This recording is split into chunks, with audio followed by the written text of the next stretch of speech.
Let's go ahead and jump into clickbait. And for anyone who might be new listening, clickbait is where we kind of run down all the major headlines in the week that was pro wrestling. And as we kind of just teased a second ago, a lot happened this week in pro wrestling. So much going on, and brought me out of my house to come in the studio and record this episode.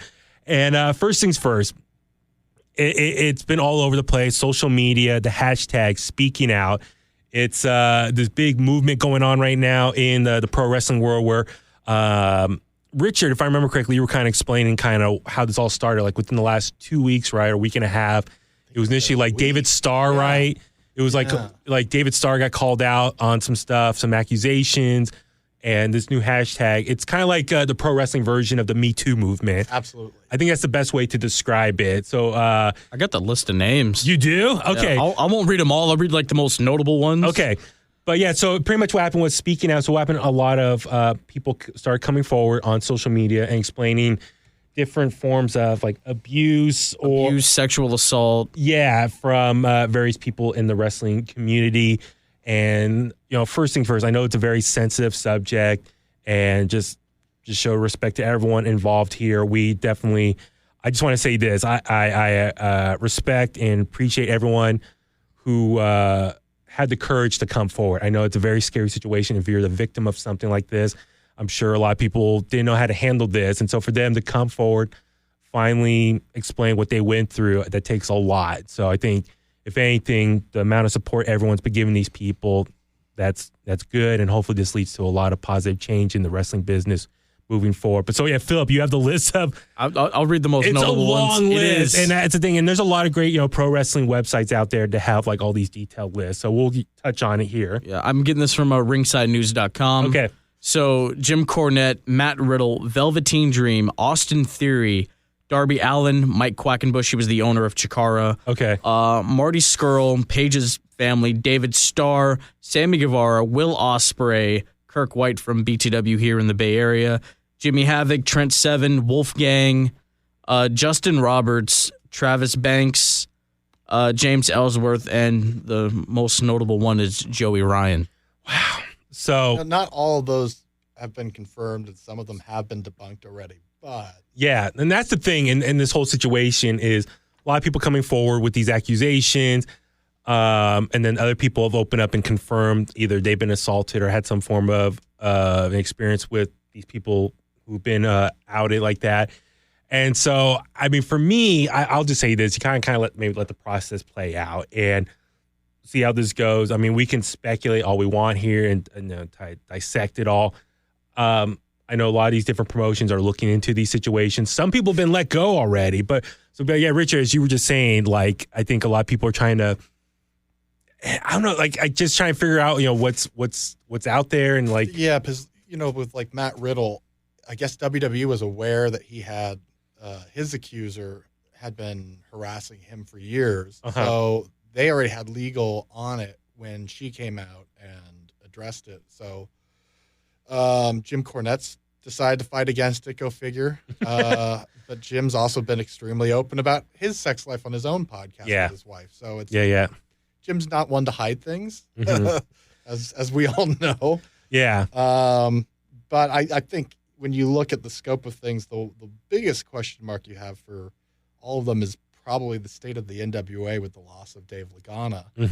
Because everyone knows that he's kind of the heart and soul of the NWA at the moment, and keeping that fresh and new, and the production side of things, and editing and getting all the content out there. Yeah, and he's been there day one with Billy Corgan since they've purchased the NWA. So yeah, and like we won't go into details of like what each person did. Not at all. You can, like I said, go to these different wrestling websites and they'll kind of break it down of what some of the allegations are from all these different people. And if you look on Twitter, just look up the hashtag speaking out. You can kind of see of the different things if you were curious about all that stuff. But I think, as you said, like David Starr was kind of like the first one who people were calling out. And also during this whole movement, it looks like Joey Ryan is probably maybe one of the bigger accusers here. His career's over. Yeah, I was going to say it's done. Like, there's no bouncing back when Candice LeRae has decided that they're not affiliated anymore. So I was going to say, because he automatically turned off his Twitter, Bar Wrestling's account, and like even I think they said Bar Wrestling just is done. His Pro Wrestling T store's been scrapped. He also gave a half-ass apology and reasoning behind it, which is just kind of, there's no excusing what you did. Mm-hmm. So, sorry. Yeah, and that's the thing is I think when like, you were telling us before we started recording about how Impact had to go in and edit all of his segments off of this past week's show, which I guess there was more than one. Yeah, and that's the thing. He's he's Impact already released him as well. But he's been kind of like this new program right now, the whole cancel culture. I haven't watched much of that stuff. I've been kind of catch up on Impact the last couple weeks, but the Joey Ryan stuff I didn't see much of. But so they're trying to edit out all the stuff that they had in the can already. And obviously with the timing of this with Slammiversary in a few weeks, so they're scrambling, trying to edit stuff. So yeah, with Joey Ryan, it's terrible of everything he was doing. And Philip, as you said, his career is totally done. But I mean, I think, like I said, at the end of the day, I think we can only applaud the victims who are coming forward. Like I said, it takes a lot of courage and to put yourself out there. It's scary. Yeah, and this has led to like men in the industry coming out and saying stuff like TJP discussed how he was taken advantage of when he was 15 because he broke in the business really young. Yeah.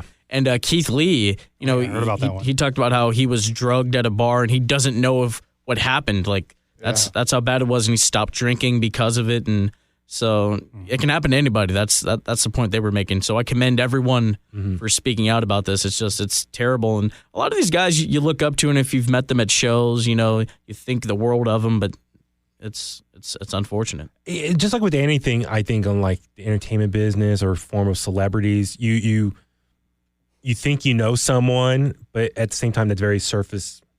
That's very much just on the surface level. You don't know them on their personal time, what they do outside the ring or wherever on their own time. And so it's very scary to see some of the monsters that these people really are and like what's coming out about them. So I hope, like I said, there's like a positive change moving forward.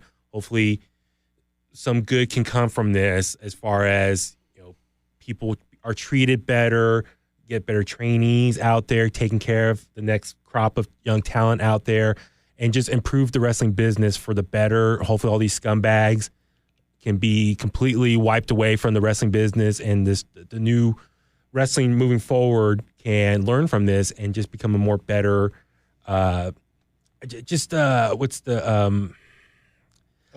Yeah, just evolve in the right way, but just, better reputation. That's what I'm worried about. I'm worried that we're going to lose a lot of fans because of this. Might lose a lot of great wrestlers who just want to jump out, don't want to be associated with pro wrestling anymore. Unfortunately, I'm worried that maybe some promotions are going to go away now, who have a lot of great talent, but because of some idiot promoters or whatever. You saw, but Jakar closed doors. Yeah, the day before because of this. Yeah, no, all this. And speaking of Evolve, rest in peace, Evolve too. Yeah, no, Evolve. Really? Well, that's more just that's not official yet. Well, it's rumored to be, but that's because of I think more of a pandemic and just having the money to keep going. It's like Gabe Sapolsky's going to have it go under. So yeah, I just like I said, I hope I can say enough good things for people finally speaking their mind, who've been probably holding these experiences close to the heart for years. So, like I said, this is an ever evolving story. And I'm sure more stuff's going to come out in the weeks and months to come. And so I think for us, for right now, we can only just touch on what we know so far. As you said, the list that you provided there. And there's going to be a lot more, I'm sure, just a lot of investigation going on. And so at this point, we can just wait and see. But hopefully, like you said, all these a-hole people in the business, kick them out. And just be blackballed. And just the good people can stick in this and just keep it going for the good. So... All right. It's I feel grimy just thinking about all the nasties out there, everything they've been doing. You just want to take a shower.